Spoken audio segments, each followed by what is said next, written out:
Sehr verehrte Unterstützerinnen und Unterstützer, liebe Freunde und Verbündete. Ich sitze hier heute im 11. Stockwerk des EU-Parlaments, ich begrüße euch ganz herzlich, wo ich neben Niels Fuglsang sitze, der einer der haupttreibenden Köpfe hinter der EU for Animals-Kampagne ist. Und wir haben heute die Möglichkeit, kurz mit ihm zu sprechen und die Kampagne genauer zu erläutern. First of all, Niels, thank you very much for having me and giving us the time. So I'm going to start with a really maybe provocative action, playing devil's advocate a little bit, and asking, you're just changing the name of the commissioner, and what does that actually achieve? Because it's just one word that's not going to change anything, or does it? Well, I think it is going to change a lot. I think if we succeed in having animal welfare in the name of the commissioner, I think it will mean a lot with regards to who has the responsibility for animal welfare. We need a person with the clear responsibility for animal welfare. And I think today we often see that nobody is really taking responsibility for animal welfare. Ministers and commissioners, politicians, they're pointing at each other whenever there is a scandal, and unfortunately there are often scandals when it comes to animal welfare. We see that animals are being mistreated. Nobody takes responsibility. We try to have action, we try to have better legislation, but we need someone to drive this, and that's why I think it's not just a signal, it will also lead to concrete action for animal welfare to have an animal welfare commissioner. So I think it would be a huge step in the right direction. Yeah, amazing, thank you. And speaking of that, you actually managed to gather a lot of support, and there's now, where we are, there's something special and unique about this campaign. Can you tell us a little bit more about the amount of support you gathered and what made it so special right now? Well, I think it is actually quite unique that we have such a strong support for this initiative. More than 100 MEPs signed the oral question when we introduced it earlier this spring.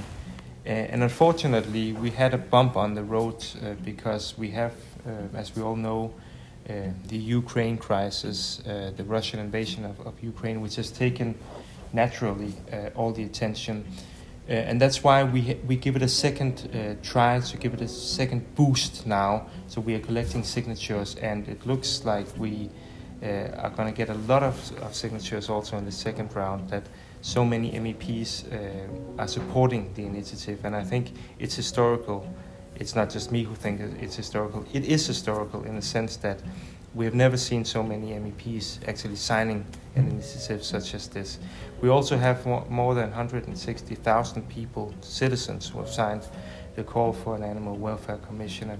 And we have more than 40 organizations, animal welfare organizations, supporting. So I think it is unique that we have such a broad support. I think it shows that citizens are demanding action, and now the ball is with the politicians here in the European Parliament.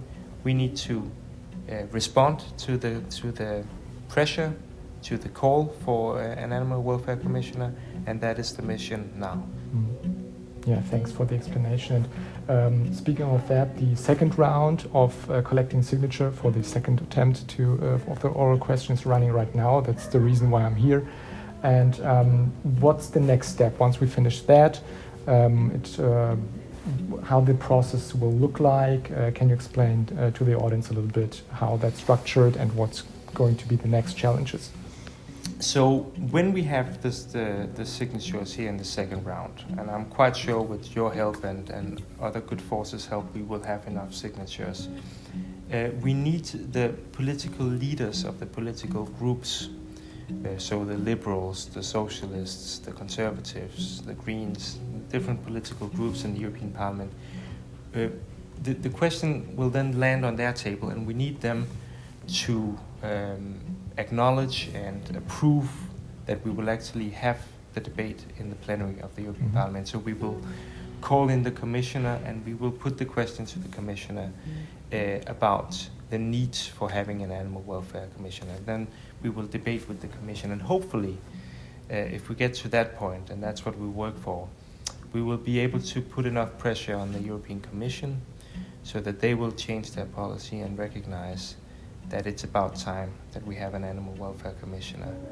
And I think that will happen. I hope that it will happen, but I think we have a good chance, because I also believe that the European Commission can see that animal welfare has become an increasingly important topic for many citizens, and if the EU is to be a political institution that actually responds to the calls of the citizens, to the interests of the citizens, and makes itself relevant to the citizens, it needs to prioritize animal welfare.